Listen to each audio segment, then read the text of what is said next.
Hello, dear students.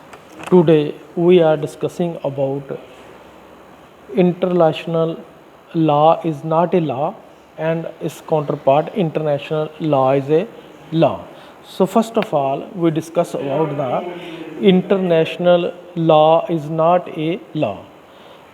Hobbes, Austin and his supporters ask international law is not a real law because Austin's definition says law is the command of sovereign which have power to give punishment.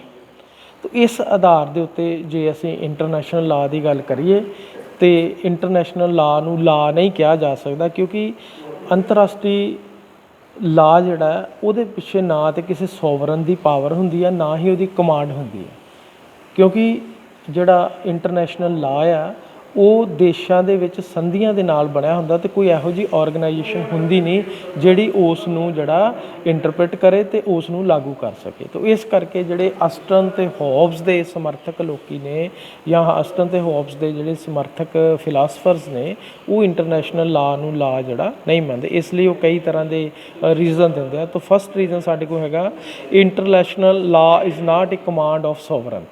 ਅੰਤਰਰਾਸ਼ਟਰੀ ਰਾਜਨੀਤੀ ਦੇ ਵਿੱਚ ਜਿਹੜਾ ਅੰਤਰਰਾਸ਼ਟਰੀ ਲਾ ਆ ਉਹ command ਨਹੀਂ ਹੈਗਾ ਕਿਉਂਕਿ ਕਮਾਂਡ ਉਦੋਂ ਹੀ ਹੋ ਸਕਦੀ ਹੈ ਜਦੋਂ ਕਿਸੇ ਆਰਗੇਨਾਈਜੇਸ਼ਨ ਜਾਂ ਕੋਈ ਕਿੰਗ ਜਾਂ ਕੋਈ ਅਜਿਹੀ ਸੰਸਥਾ ਹੋਵੇ ਜਿਹੜੀ ਲਾ ਬਣਾਵੇ ਅਤੇ ਫਿਰ ਉਸ ਨੂੰ ਲਾਗੂ ਕਰੇ। ਅਤੇ ਕਿਉਂਕਿ ਇੰਟਰਨੈਸ਼ਨਲ ਲਾ ਦੇਸ਼ਾਂ ਦੇ ਵਿਚਕਾਰ ਮਿਲ ਕੇ ਬਣਦਾ, ਇਸ ਕਰਕੇ ਉੱਥੇ ਕੋਈ ਕਮਾਂਡ ਜਿਹੜੀ ਆ ਉਹ ਨਹੀਂ ਹੋ ਸਕਦੀ, ਇਸ ਲਈ ਇੰਟਰਨੈਸ਼ਨਲ ਲਾ ਇਜ਼ ਨਾਟ ਏ ਲਾ। It lacks the sanction of force. ਤੋ ਕੋਈ ਵੀ ਲਾ ਜਿਹੜਾ ਉਸ ਨੂੰ ਜੇ ਆਪਾਂ ਲਾਗੂ ਕਰਨਾ ਤਾਂ ਉਹਦੇ ਪਿੱਛੇ ਕੋਈ ਫੋਰਸ ਹੋਣੀ ਚਾਹੀਦੀ ਆ, ਉਸ ਪਿੱਛੇ ਕੋਈ ਤਾਕਤ ਹੋਣੀ ਚਾਹੀਦੀ ਤਾਂ ਹੀ ਉਹਨੂੰ ਲਾਗੂ ਕੀਤਾ ਜਾ ਸਕਦਾ। ਅਤੇ ਜਿਸ ਲਾ ਦੇ ਪਿੱਛੇ ਕੋਈ ਤਾਕਤ ਨਾ ਹੋਏ ਉਸ ਨੂੰ ਲਾਗੂ ਜਿਹੜਾ ਨਹੀਂ ਕੀਤਾ ਜਾ ਸਕਦਾ। ਕੋਈ ਮੋਰਲ ਜਿਹੜਾ ਨੈਤਿਕਤਾ ਜਾਂ ਮੋਰੈਲਿਟੀ ਦੇ ਆਧਾਰ 'ਤੇ ਉਹਨੂੰ ਆਪਣੇ ਆਪ ਫੋਲੋ ਕਰ ਲੈਂਦਾ ਅਤੇ ਉਹ ਅਲੱਗ ਗੱਲ ਆ। ਇਸ ਕਰਕੇ lack of sanction of force ਜਿਹੜੀ ਆ ਉਹ ਨਾ ਹੋਣ ਕਰਕੇ ਵੀ ਇੰਟਰਨੈਸ਼ਨਲ ਲਾ ਨੂੰ ਲਾ ਜਿਹੜਾ ਨਹੀਂ ਕੀਤਾ ਜਾ ਸਕਦਾ।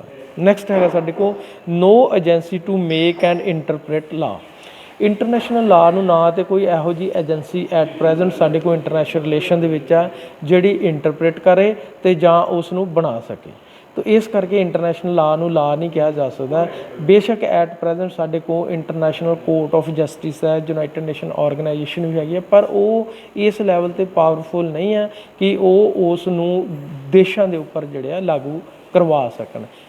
ਨੋ ਡਾਊਟ ਜਿਹੜਾ ਇੰਟਰਨੈਸ਼ਨਲ ਕੋਰਟ ਆਫ ਜਸਟਿਸ ਹੈ ਉਹਦੇ ਵਿੱਚ ਜੇਕਰ ਦੋਵੇਂ ਧਿਰਾਂ ਜਾਂ ਦੋ ਦੇਸ਼ ਜਾਂਦੇ ਨੇ ਉੱਥੇ ਅਤੇ ਉਹ ਜਿਹੜਾ ਡਿਸੀਜ਼ਨ ਕਰਦਾ ਉਹ ਬਾਈਂਡਿੰਗ ਹੁੰਦੇ ਆ, ਪਰ ਕਈ ਵਾਰੀ ਫਿਰ ਵੀ ਉਹ ਦੇਸ਼ ਜਿਹੜਾ ਉਸ ਨੂੰ ਮੰਨਦੇ ਨਹੀਂ ਹੈ। ਤਾਂ ਇਸ ਕਰਕੇ ਇਹੋ ਜਿਹੀ ਫੋਰਸ ਕਰਨ ਵਾਲੀ ਏਜੰਸੀ ਨਾ ਹੋਣ ਕਰਕੇ ਉਹ ਇੰਟਰਨੈਸ਼ਨਲ ਲਾ ਨੂੰ ਲਾ ਜਿਹੜਾ ਨਹੀਂ ਮੰਨਦੇ।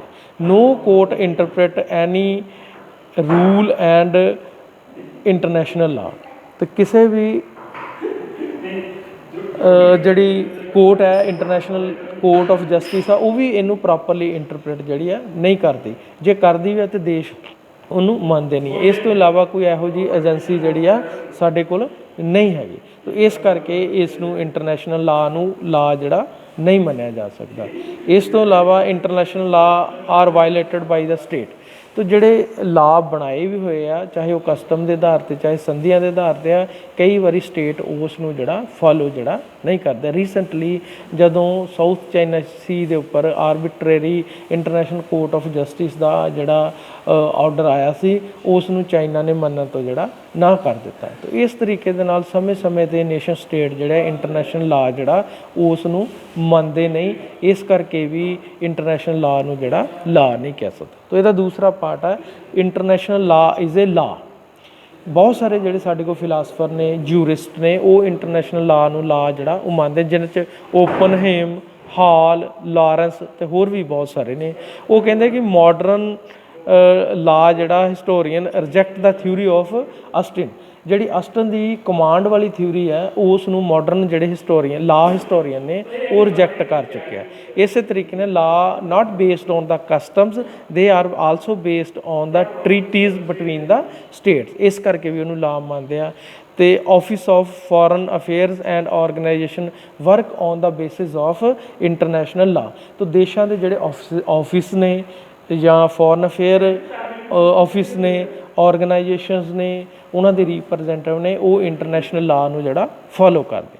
ਤਾਂ ਇਸ ਕਰਕੇ ਇੰਟਰਨੈਸ਼ਨਲ ਪੋਲੀਟਿਕਸ ਦੇ ਵਿੱਚ ਜਿਹੜਾ ਇੰਟਰਨੈਸ਼ਨਲ ਲਾ ਆ ਉਸ ਨੂੰ ਲਾ ਜਿਹੜਾ ਮੰਨਿਆ ਜਾਂਦਾ। ਇਸ ਤੋਂ ਇਲਾਵਾ ਦੂਸਰਾ ਪੁਆਇੰਟ ਦੇਖ ਸਕਦੇ ਹਾਂ, ਇੰਟਰਨੈਸ਼ਨਲ